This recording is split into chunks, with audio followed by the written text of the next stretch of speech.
I think everyone understands that Red Bull aren't going to be making many changes going into this season. I mean, why would they? So it's much more exciting to take a look at the challengers. Ferrari and Mercedes have both recently revealed their cars that they hope will challenge for the Formula 1 titles in 2023. There are a lot of similarities and differences between the W14 and the SF23.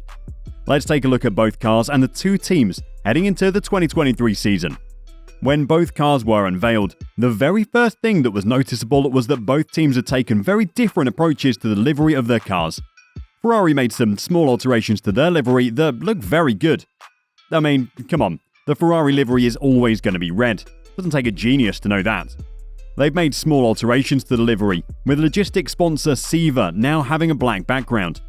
They've also made the brilliant decision to put the Ferrari back on the rear wing, something that was missing from the 2022 Ferrari F175. Mercedes have certainly made the bigger change this year. I mean, this change has got to make the Mercedes the best looking car on the grid. Merc have returned to the all-black livery for 2023, and I don't think I could be more excited for it. They first debuted this livery in 2020 as a sign of support for Black Lives Matter, reverting back to the silver livery for 2022. I mean, the silver livery was nice on the Mercedes, but I think F1 fans are thrilled to see the black livery return. It was already voted as the best livery on a poll done by F1's Instagram page. So while you might think that the livery change for Mercedes was purely for looks, it's actually a very clever design choice. By having the livery as all black, Mercedes have actually saved some weight. I know it sounds crazy that the colour choice could benefit the performance of the car, so let me explain. The W14's livery being all black means that some of the parts do not need to be painted because they're already black. It's something that team boss Toto Wolff has spoken about. We were overweight last year. This year we've tried to figure out where we can squeeze out every single gram. You'll see that the car has some raw carbon bits, along with some that are painted matte black. Mercedes later revealed that the front and rear wings were two of the parts where the black is just carbon fibre, instead of being painted. A very smart move from Mercedes, as all teams are trying to save weight wherever possible. Sadly for Ferrari, changing from their red livery for weight saving would have probably caused a riot in Italy. While the livery was the first thing on people's minds, both Ferrari and Mercedes made some interesting design changes to their new cars. One of the things that certainly hasn't changed for Mercedes is the sidepods. They're taking the brave decision to stick with the zero sidepod design for 2023. It was a design that Mercedes debuted in 2022 but did not bring a huge amount of success. I mean, the W13 was one of the slowest cars Mercedes have made in the last decade, as well as being one of the worst to drive. So I'm sure he must have been thrilled to have seen Mercedes stick with the same design. Unsurprisingly, Ferrari have not decided to copy that Mercedes design. I mean, it can't be surprising to see that Merc are the only ones using that design, considering how bad it is. Ferrari have gone for a pretty much identical sidepod design to last year, which is almost the opposite of Mercedes. The SF23 features much larger sidepods than the Mercedes, with contours on the sidepod to help the cooling of the car. This is really just a small adjustment on last year's car, with the Ferrari sidepod not really the issue with the car last year. So while both cars have very different sidepods, they also have very different front wings. Although Mercedes will certainly recognise the Ferrari front wing. The front wings on both cars have been a hot topic of discussion since the W14 and SF23 were unveiled just a day apart. That is because Ferrari have exploited a small rule change to copy a design Mercedes tried to use last season. Last year, Mercedes tried to use slot gap separators on their front wing in Austin. The use of these separators had to be primarily for mechanical use, which the Mercedes clearly weren't.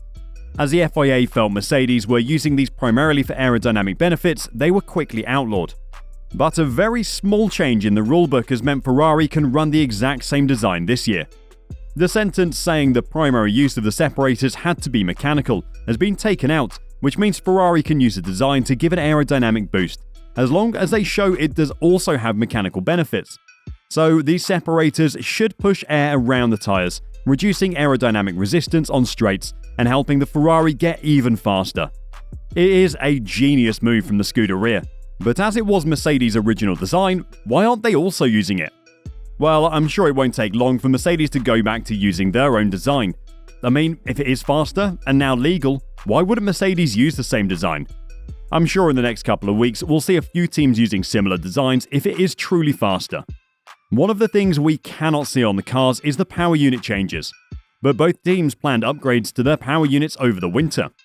Ferrari needed those changes desperately, considering how unreliable their engine was last season. It seemed like almost every race there was a mechanical issue for a Ferrari engine. Over the winter, Ferrari have made a much more robust and reliable engine, with the ERSH system being one of the key components Ferrari have looked to improve. I guess we'll have to wait and see whether this has actually made the Ferrari engine any more reliable. Mercedes already had a pretty reliable engine, so the rumours coming out of the factory this winter will have been great for Merc fans. The rumours are that Mercedes have increased the horsepower of their engine by double digits. Now, technically speaking, Mercedes aren't supposed to make any performance-related changes to the engines as they are under a freeze. But F1 teams are seemingly always finding more power when making reliability changes to the engines. This is likely what has happened for Mercedes. I mean, if that's true, Mercedes could really fight at the top this year. They certainly have the team to do so. It's no surprise that both Ferrari and Mercedes kept the same driver partnership for 2023. There is a huge amount of talent in both teams, and it would be pretty dumb for either team to let one of their drivers go. But Ferrari have still seen some major personnel changes over the winter. Sorry Ferrari fans, but your strategy team sucked last year. I mean, Ferrari left a lot of points on the table with some questionable moves. So there was always going to be some change, with Matteo Binotto getting the boot. Now, of course, the report is that Binotto resigned, but he was much more likely pushed out of position.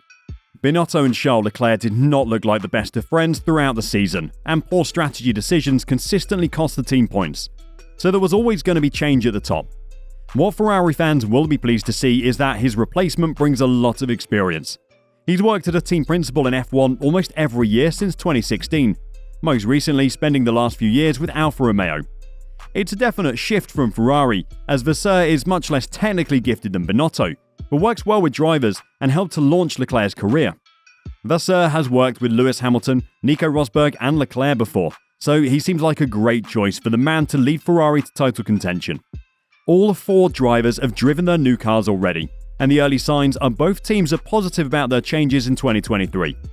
After the W14 ran for the first time at a track day, Hamilton said, "It's been great to get up and running with the W14.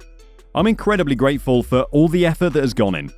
The day has been smooth, I've generally felt comfortable, and I'm excited to get going in Bahrain."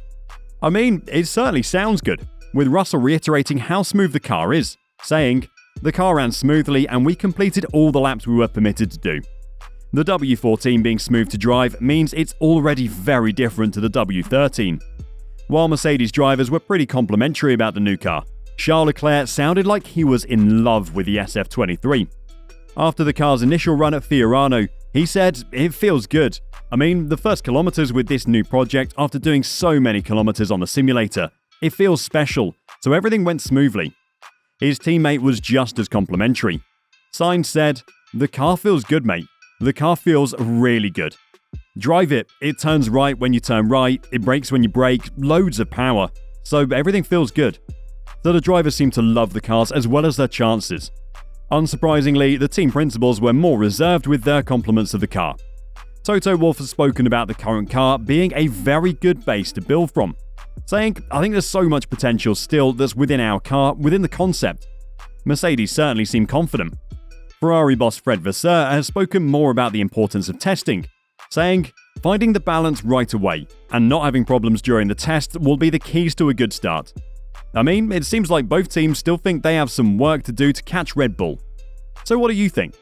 How will Ferrari and Mercedes perform this season, and can they actually challenge for the title?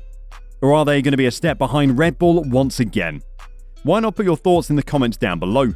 While you're down there, like the video and hit subscribe to see more exciting F1 content.